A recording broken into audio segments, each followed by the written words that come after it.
How's it going, guys? LubenX82 here, and today I'm going to be giving you guys my first multiplayer tip for Splinter Blacklist. And today I'm going to be showing you guys my Ghost class for the Spies.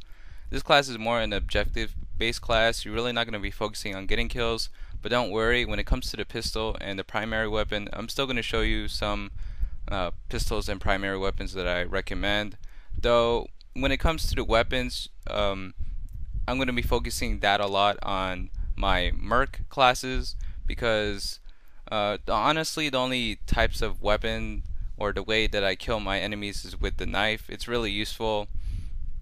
And yeah, anyways, before I start, actually, I want to give a huge shout out to my friends DarkSideGamer2 and Ace the Third. They actually helped me make this class for you guys. And also, just a reminder, for all these classes I'm going to be showing you for this game, it requires a lot of money, so I do recommend you saving up money, try playing the single player because you do get money faster in that than playing just matches for the multiplayer. Also, there is some armor that is like level 50, but if you're pretty much watching this video, you're just getting the game, and so this is like some stuff that you can use once when you get the game. I'll probably make an updated version of this class once when I get that armor when I'm level 50. Right now I'm level 20, so yeah, like when I get level 50, I'll probably make an update of all the classes that I made for you guys. But anyways, let's get started. So for the gadgets, you're going to want to use the EMP grenade or the trophy system because the mercs, they're going to be using a lot of equipment like the proximity mines and the drone. Those things are really annoying and you want to easily take them out. You don't want to really get killed by them.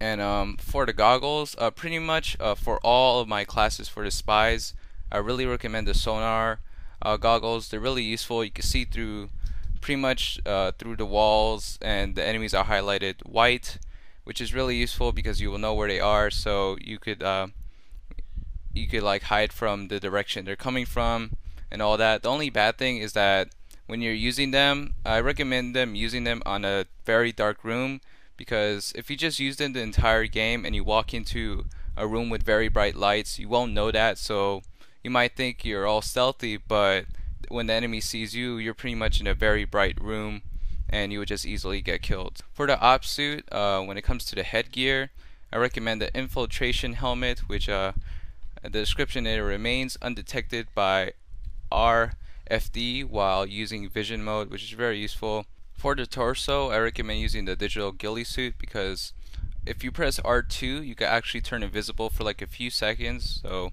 it's going to be really useful if you're in the same room with a bunch of enemies and you're trying to escape. So you could just easily press R2 and just escape, or you could just go on and kill them quickly. And for the gloves, I recommend using the spider gloves, and the description is nano grip technology allows faster movement while climbing, which is really useful because if you do get caught, you could just easily climb up to the second floor.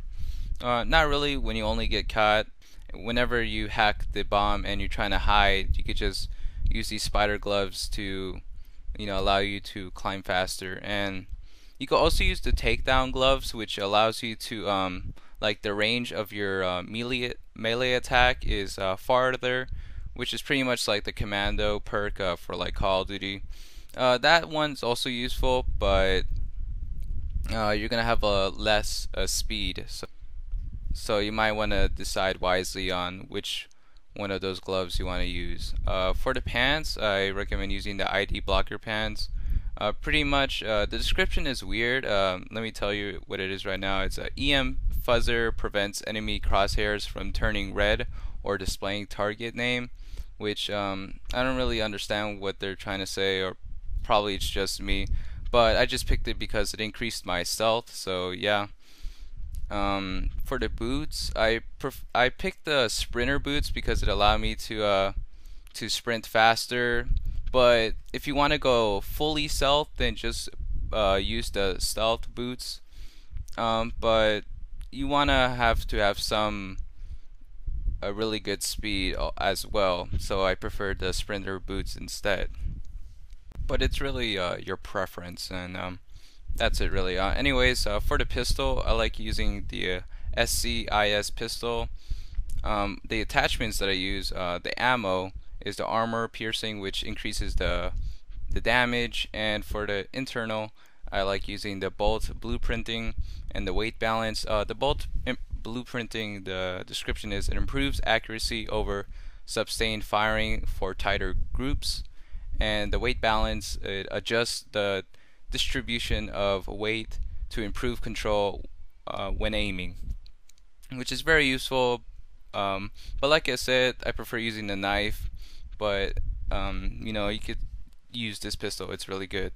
For the alternative weapon, not trying to say that all these weapons are bad, but they're really not good. I prefer using the pistol than the pretty much all the submachine guns that they give you in this game when it comes to the Spies. But I use the UMP 45 pretty much because out of all the SMGs that they give you, you could use up to 6 attachments on the UMP 45, and the other ones are like 4 or 5. So the UMP 45, you could pretty much make that gun like really good against the rest. But anyways, for the optic, I use the red dot sight. For the muzzle, I use the silencer. For the ammo, I use the armor piercing.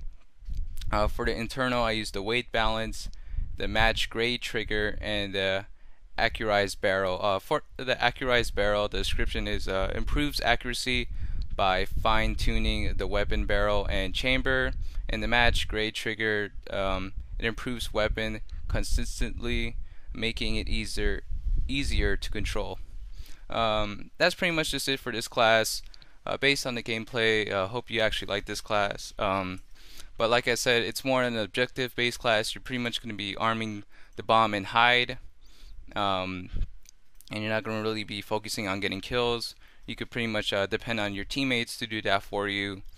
I know I haven't been uploading a video for like a week, but I would have uploaded a video earlier, but it would have been not as good as this one. Personally, I think I did a good job on this video. I want to upload videos or tips that are really useful, like the Last of Us videos. And but don't worry, I got the gameplay. I now know how to play this game. I actually had a little rough start on my first few matches, but I know how to play this game, and it's really fun. Anyways, I hope you enjoyed this multiplayer tip, and don't forget to like and subscribe if you haven't already, and peace out.